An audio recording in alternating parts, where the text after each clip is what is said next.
Finally রেসিপিটা হয়ে গেছে। দেখতেও যেমন সুন্দর হয়েছে, খেতেও তেমন হবে। আসসালামু আলাইকুম এভরিওয়ান। আজকের রান্না করব আলু, বেগুন, ফুলকপি এবং 5 পিস রুই মাছ নিয়েছি এবং সাথে ফুলকপিগুলো আগে ভাপিয়ে নিয়েছি যাতে সিদ্ধ করতে সুবিধা হয়। মাছগুলো আমি ভালো করে লবণ এবং হলুদ দিয়ে মেখে নেব। ভালো করে মেখে নেওয়ার পর চুলায় কড়াই বসিয়ে দিয়েছি। গরম হওয়ার পরে একটু তেল দিলাম এবং মাছগুলো ভেজে নিব প্রথমে হালকা করে। মাছগুলো সম্পূর্ণ হওয়ার পর ভেজে নেবেন, তাহলে আপনার সবজিতে অনেক সুস্বাদু হবে এবং খেতে মজা হবে। তো আপনারা যদি আমার চ্যানেলে এসে থাকেন, যারা যারা নতুন, আমার চ্যানেলটি সাবস্ক্রাইব করে নেই, এর মাঝে আপনারা দয়া করে সাবস্ক্রাইবটি করে নেবেন। তারপর পেঁয়াজগুলো কুচি কুচি করে কেটে নেবেন। তারপর মাছগুলো সবগুলো পাল্টিয়ে দেবেন যাতে ওপাশগুলো ভালোভাবে হয়ে যায় এবং লাহে লাহে করবেন, না হলে আপনার মাছগুলো ভেঙে যেতে পারে। তো এবার তুলে নেবেন, হালকা পাতলা এইভাবে ভেজে নেবেন, নেওয়ার পরে সবগুলো তুলে নেবেন এবং আপনার পরিমাণ মতন তেল দিয়ে দেবেন, আমি দেব না। তারপরে পেঁয়াজ কুচি দিয়ে দিলাম, তারপর মরিচ বাটা দিয়ে দিলাম, কাঁচা লঙ্কা, এবার জিরা বাটা দিয়ে দিলাম, তারপর হলুদ দিয়ে দিলাম। এবার ভালো করে মশলাগুলো ভেজে নেব।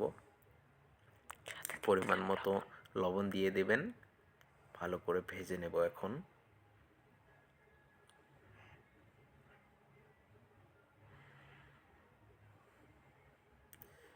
এবার পরিমাণ মতো পানি দিয়ে দেব মশলাটা ভালোভাবে কষানোর জন্য।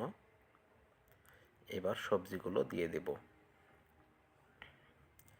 একবার এই প্রসেসে আপনারা ঘরে করবেন, রেসিপিটা অনেক সুন্দর হবে। এবার লাহে লাহে আমি নেড়ে দিচ্ছি। হয়ে গেছে, এখন আমি ঢেকে দেব।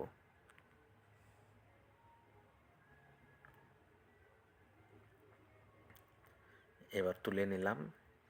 এবারে একটু নেড়ে দেব, তারপর হালকা পানি দিয়ে আমি সবজিগুলো কষিয়ে নেব 10 মিনিটের জন্য। ঝোলের জন্য পানি দিয়ে দিছি,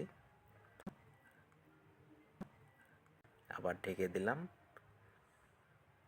আমি একটু স্কিপ করে দিছি যাতে আপনাদের ধৈর্য না হারায়, তো আমি বলে দিচ্ছি যার জন্য। এখন মাছগুলো দিয়ে দিচ্ছি, বলক উঠে গেছে।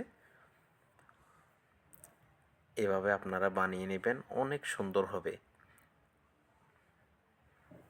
হালকা করে নেড়ে দিচ্ছি যাতে মাছগুলো না ভেঙে যায়। এবার হালকা ঢেকে দিলাম।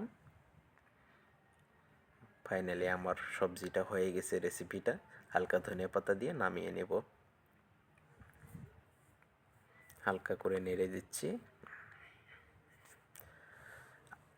লাস্টে আবারও বলি, যদি আমার এই রেসিপিটা আপনাদের ভালো লাগে অবশ্যই আমার চ্যানেলটি সাবস্ক্রাইব করবেন। ফাইনালি নামিয়ে নিলাম। দেখেন রেসিপিটা অনেক সুন্দর আমার কাছে হয়েছে। আপনারাও ট্রাই করবেন ঘরে, আর রিপ্লাই কিন্তু অবশ্যই দিবেন। রেসিপিটা অনেক সুন্দর হয়েছে, ঘরে আপনারা বানিয়ে খেতে পারেন।